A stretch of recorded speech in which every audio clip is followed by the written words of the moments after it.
So first things first, I decided to add some paper and some dried leaves and stuff in there. And what I'm going to do is break these twigs into about like 5 or 6 inch branches and put them in. Don't want to overdo it, but these branches should be broken, but they'll fit in there nicely. We're going to make several because we're going to be feeding the fire with it.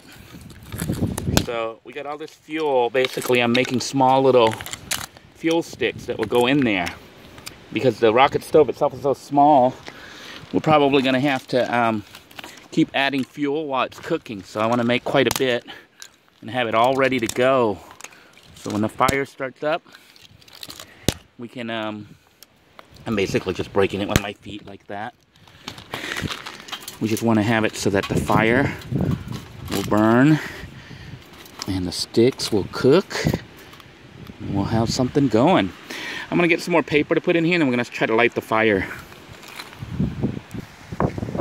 Alright, I got some more paper that I put in between. It's just a matter of taking the matches and lighting it. Obviously, I can't hold the matches and light them. It is super windy out here right now. So we're going to pause the camera while I try to light this fire. Alright, it looks like I got the fire going.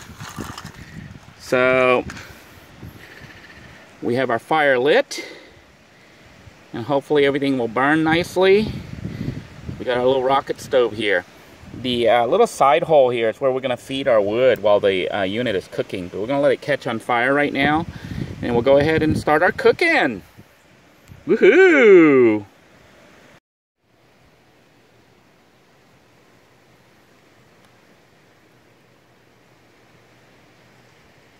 For tonight's meal, we're going to have some chopped beef steak, bacon wrapped.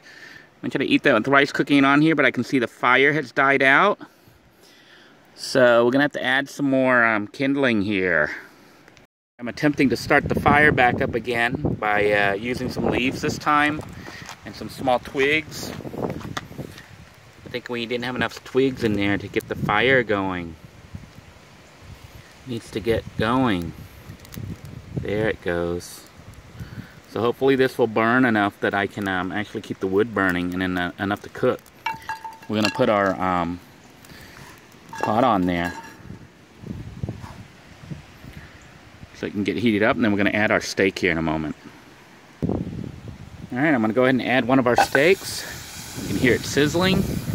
Ooh, listen to that sizzle. Whoa, this fire is dangerous. It's really windy. I don't know how safe this would be to use in the yurt. I don't think we're going to use this thing in the yurt. And I think the design with all those holes might be a little too much. Looks like we might have to do some modifications here. I definitely would not want to use something like this in the yurt. Flames are going everywhere. But for out here where we've got pavement all around us, I think it's fine. Got to keep adding fuel because it's only a small little amount of fuel holder here. And it does get hot enough, as you can see, to start cooking here.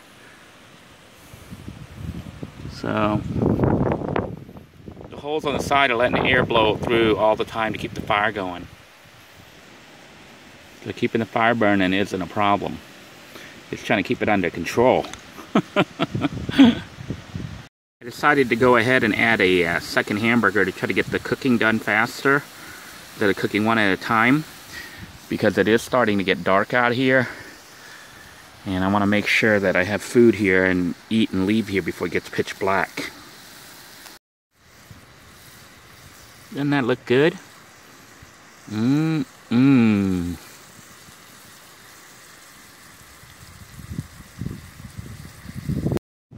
I decided to break up the meat so it would cook faster because it is getting dark.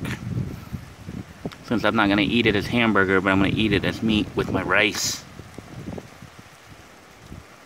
Doesn't that look good? Bacon and hamburger meat.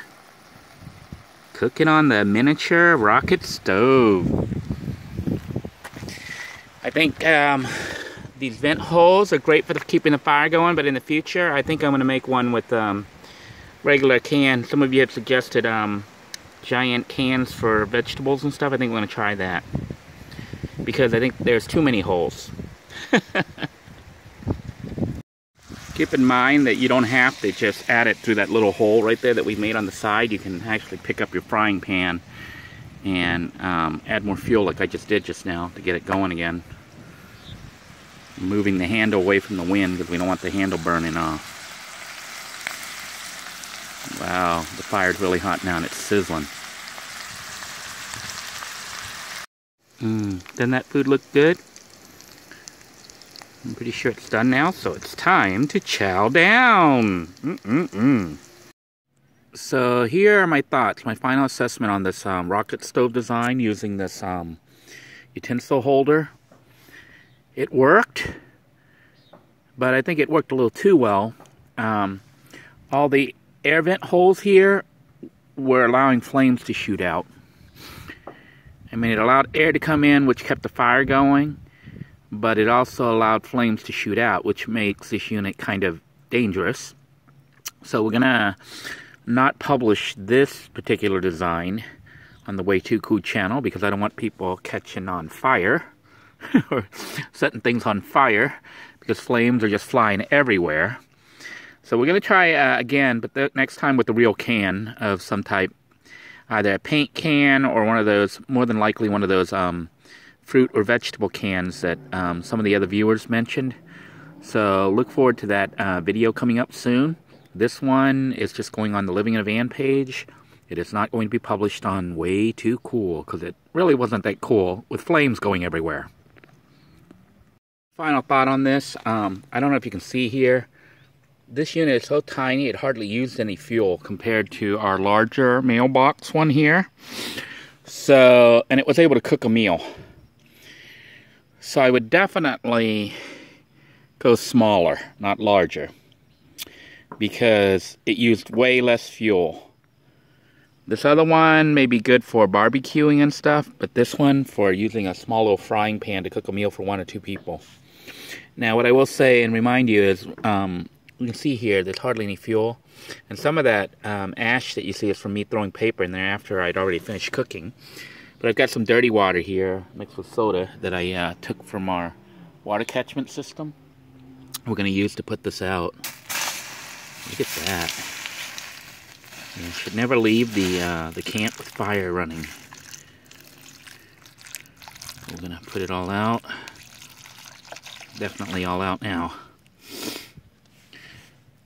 So until next time, everybody, have a great day. Stay safe. Take care now.